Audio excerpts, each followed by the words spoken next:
সুস্মিতা রান্নাঘরে সবাইকে স্বাগত। আজকের এই রেসিপি কচুরলতি ইলিশ মাছ ও চিংড়ি মাছ দিয়ে কচুরলতি। তো আজকের এই কচুরলতিটা আমি প্রথমে গরম জলে ভাপিয়ে নেব। গরম ভালো করে ধুয়ে নিয়েছি, যাচ্ছি একটু লবণ দিয়েছি আর জলটা ফুটছে, এর মধ্যে দিয়ে দেবো কচুরলতিগুলো দিয়ে একটু আদা সেদ্ধ করে নেব। সেদ্ধ করা হয়ে গেছে, এবার আমি এটা জল ঝারিয়ে দেবো একটা ঝুড়ির মধ্যে। জল ঝারিয়ে নিলাম, নিয়ে আবার একটা কড়াতে গরম বসিয়ে দিয়েছি। কড়াটা গরম হয়ে গেলে এর মধ্যে তেল দেবো। এখানে ইলিশ মাছ রেখেছি, একটা মাথা ও একটা দাগা।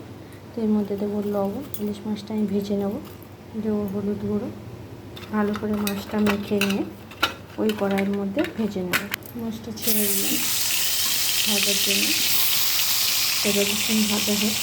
এখানে রেখেছি চিংড়ি মাছগুলো কেটে নেব। এবারে চিংড়ি মাছগুলো আমার কাটা হয়ে গেছে, মাছটা ভাজা হয়ে গেছে, তুলে নেব। মাছটা তোলা হয়ে গেলে চিংড়ি মাছগুলো ওই তেলের মধ্যে ভেজে দিচ্ছি। চিংড়ি মাছ ওই তেলের মধ্যে দেবো লবণ, দেবো হলুদ গুঁড়ো, ভালো করে ফ্রাই করে নেব চিংড়ি মাছটাকে।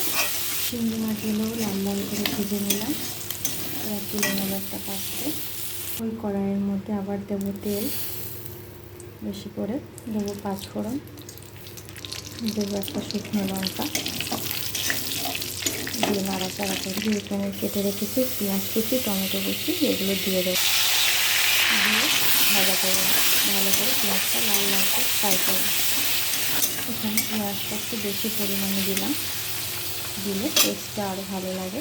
মশলাটা আমার কষানো হয়ে গেছে পেঁয়াজটা, এবার মধ্যে দেবো আদা রসুন, দেবো কাঁচা লঙ্কা আর আদা রসুনের পেস্ট দিয়ে ভালো করে কষাতে থাকবো। দেবো লবণ 1 চা চামচ, দেবো হলুদ গুঁড়ো 1 চা চামচ, দিলাম লঙ্কার গুঁড়ো 1 চা চামচ। আরও ভালো করে কষাতে থাকবো, সব কিছু মশলা দিয়ে কষাবো ভালো করে। দেবো সামান্য একটু জল,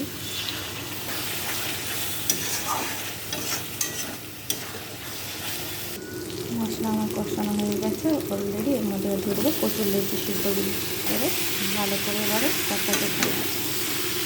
দেবো সামান্য একটু মিষ্টি দিয়ে আবারও নাড়াচাড়া করবো। 1 মিনিট একটু ঢেকে রাখবো। ফিরে আসছি 1 মিনিট পর, ঢাকনা খুলে উল্টে পাল্টে দিলে ভেজে রাখা মাছ ও ইলিশ মাছ, চিংড়ি মাছ দিয়ে আবারও ভালো করে উল্টে পাল্টে নাড়াচাড়া করে নেবো।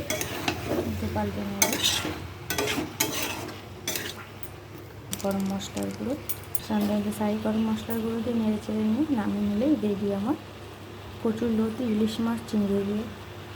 Thank you. রেসিপিটা ভালো লাগলে অবশ্যই সাবস্ক্রাইব করবেন চ্যানেলটিকে।